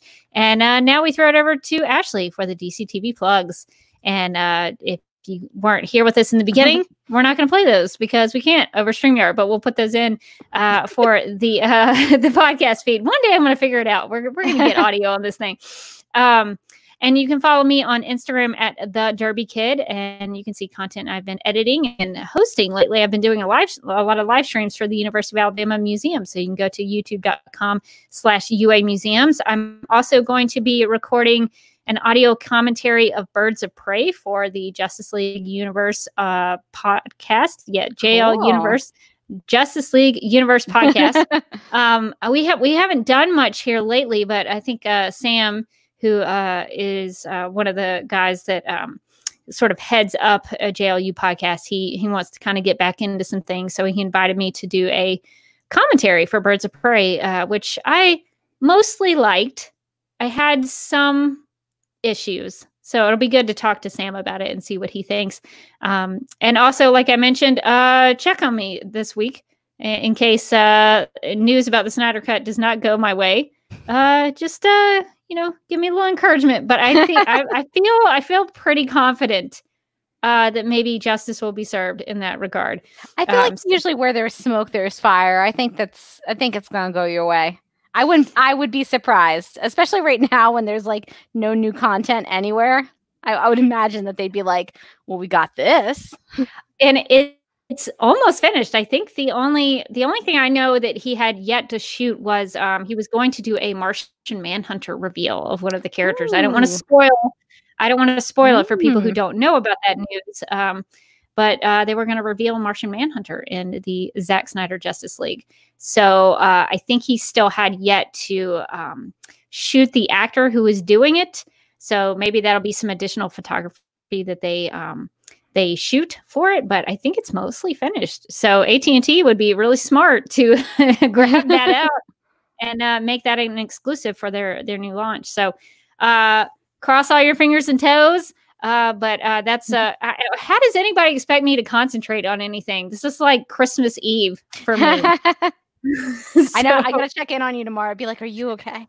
Just whichever way it goes, are you okay? Send me words of encouragement because it could go either way. But I'm feeling pretty good. It's the first time I've allowed myself to be really hopeful about it. So that should tell you something. But yeah, so for me, Instagram, UA Museums, JLU podcast, hopefully # release the Snyder Cut. And that's all for me this week. Cool. You can follow me on Twitter and Instagram at Mojotastic. You can also follow my little kitty cats on Instagram at the Lab Cats. Amy from the Legends of Tomorrow podcast, which I also co-host, double plug. She got the cats a laser pointer because while we were recording last week, I mentioned that I didn't have one for them. We got it yesterday, and so I have a video up there of the cats just running after the laser pointer. It's also been very effective today and like yesterday at like getting them away from things that they're messing with that they shouldn't be, like trying to eat a plant, like trying to bat over a plant with their little paws. I get the laser pointer, and I'm just like, over there, and they go running. I'm like, oh, thank God. Yeah.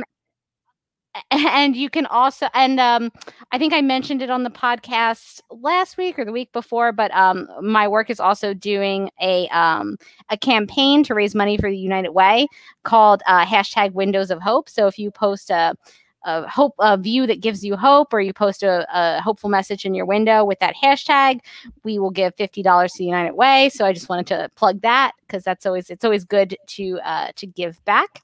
And then obviously you can find me as a co-host, as I just mentioned, on the Legends of Tomorrow podcast, which is still going. And then we've still got a couple more episodes of actual content, and then we have a lot of hiatus. So tune in because it's going to get real weird after the show ends for the season. We've already got some ideas. We were like spitballing last week, and I was like, oh my God, the hiatus is going to get wild.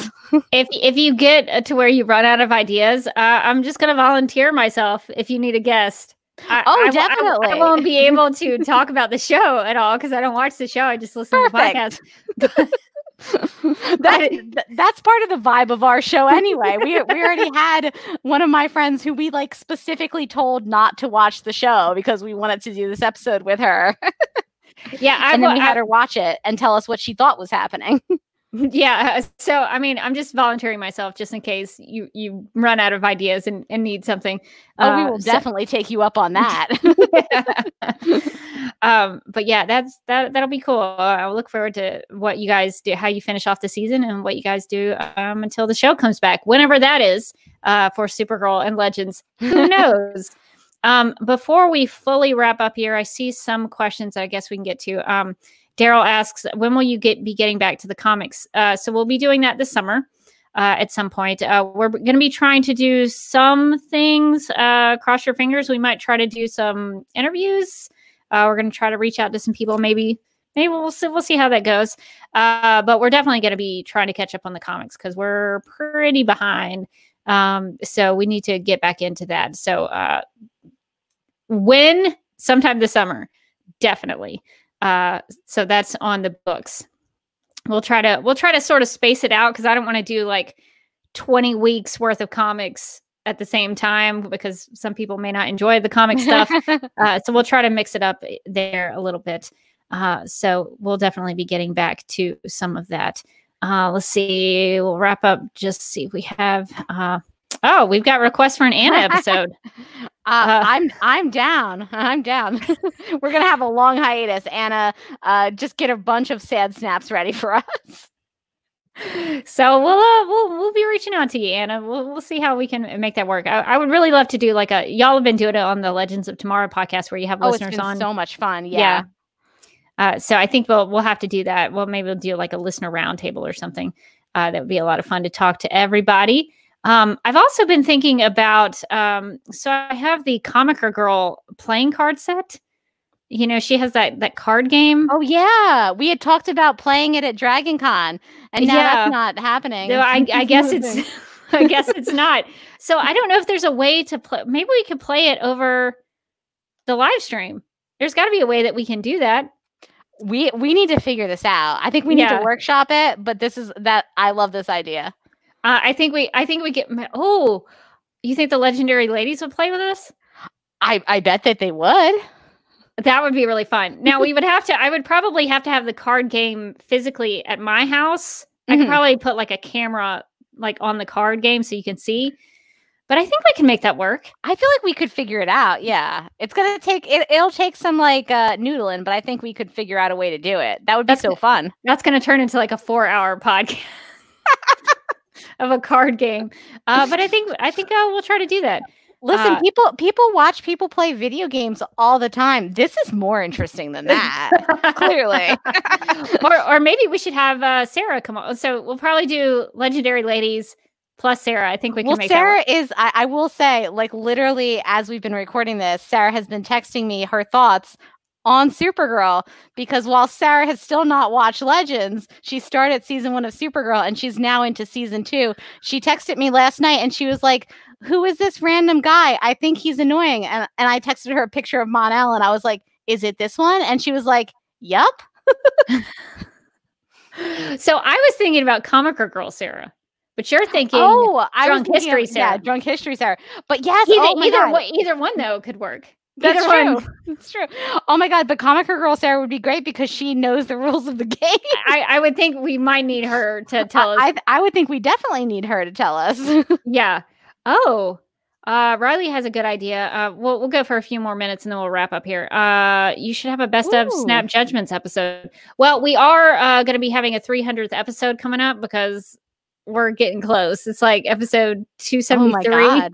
Yeah, oh my God. Wow.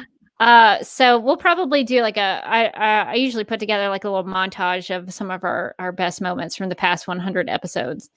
So that should be really fun. If you've never listened to those, they're a quality. Oh, I love those. I love the montage episodes. Especially the 200th episode. That was really good stuff. We introduced Snap Judgments and Boardroom or Ballroom. I think the 300th episode is just going to be one long like Hope the robot, Hope the AI montage. I think that's what it's going to be. All Hope and Ramakan. I think that's what it's going to boil down to. So yeah, we have done Snap Judgment compilations in the past. Apparently Erpers have played Cards Against Purgatory over live stream. Yeah, I think that'd be fun. Yeah. If y'all would be if y'all would be into hanging out with us while we play a Supergirl card game, I think we definitely need to do that. I think that's going on the schedule sometime between now and November. Rebecca, pencil it in. We've got time. I think we've got all the time in the world. Let's see. All right, so I think maybe we should wrap it up here. I know it's getting late for everybody. And I'm going to take this off. But thanks to everybody who was hanging out with us. And I think that's going to do it for our episode on Immortal Kombat. But until next time, I'm still Rebecca Johnson. I'm still Morgan Glennon. And we are so glad that Supergirl had one of those classic Hope speeches handy. Because she always does. She always does. Always comes coming in clutch with the Hope speeches, even though she should not defeat all of her villains with a Hope speech. That's it. You get 2. That's it. No more. She's like, but I have all these pre-taped ones. What do I do with these? National City. I see we are facing a swarm of bees. Murder hornets. Just plug in your disaster and you're good to go. All right. Well, thank you again for everybody who hung out in the chat. I saw Amy was in here earlier. Yeah, she was. I think she dropped by for a little while. So that was fun. So, but it was good to see everybody. Make sure you put, I don't know if we'll do next week live if you want to. I mean, I don't know. Maybe. I'd be down for it. I mean, it's easier for you to edit, isn't it? When they're live, it's way easier. Yeah. So maybe we'll do next week live. We'll do the retrospective next week for the season and kind of wrap up our thoughts on season 5. So, but it was a lot of fun hanging out with everybody, and I hope y'all have a great day tomorrow. And we'll see you next week, I guess. Yeah. Oh, Rebecca, I have a fun story for you. And I love fun to listen. I love fun stories. Apparently, while we were recording, and I know this because my fiance texted me, the kitty cats jumped on the Roomba and turned it on. And then the Roomba started going, and the cats apparently did not like the Roomba. Did they stay on it or did they fight it? I think they ran away. They ran as fast as they possibly could away from the Roomba. And then Mike said that they were just sitting at the top of the cat tree, like traumatized. That's so sad. I know. I just thought that was too funny not to share. Oh, We were joking that they were going to do that because there's like a giant button on the top of the Roomba that turns it on, and they kept on like walking over it, but just like stepping around the button. And I was like, one day they're gonna step on that button. Oh, they're still learning. They'll get there one day. They're not gonna do that again. Yeah. They learned that lesson. Yeah, that might be something to keep your eye. Definitely make sure you get your camera ready for the next time they do that. Get ready to pull that out. I saw somebody mention my adventures with the Canada geese. Oh, I did see that. Yeah, if you, basically my Instagram is just turned into all Canada geese all the time. So yeah, well, thanks for sharing that. I enjoy cats. I just can't be near them because I have a severe cat dander allergy that would kill me. That's no fun. We don't want that. It's nice to be able to see them and not have to be near them. So that's fun. All right. Well, I will let all of you guys go, and we'll possibly see everybody next week. I don't know. Yeah. Maybe we'll do not all live. There might be some things we don't do live, but maybe we'll do more lives because I apparently found a light situation that doesn't make me look like Batman emerging from the shadows. Like the last time we did this, I was like, I think I did it with like Legendary Ladies, and I was like, hi. So creepy. Every time I talked, I like emerged from like a cloud, and I was like, I swear, you guys, I turn on every light. Like, I don't know what's happening. All right. Well, seriously, we got to go. But y'all have a great day and a great weekend. We'll see y'all later. Bye. All right. Bye, Morgan. Night.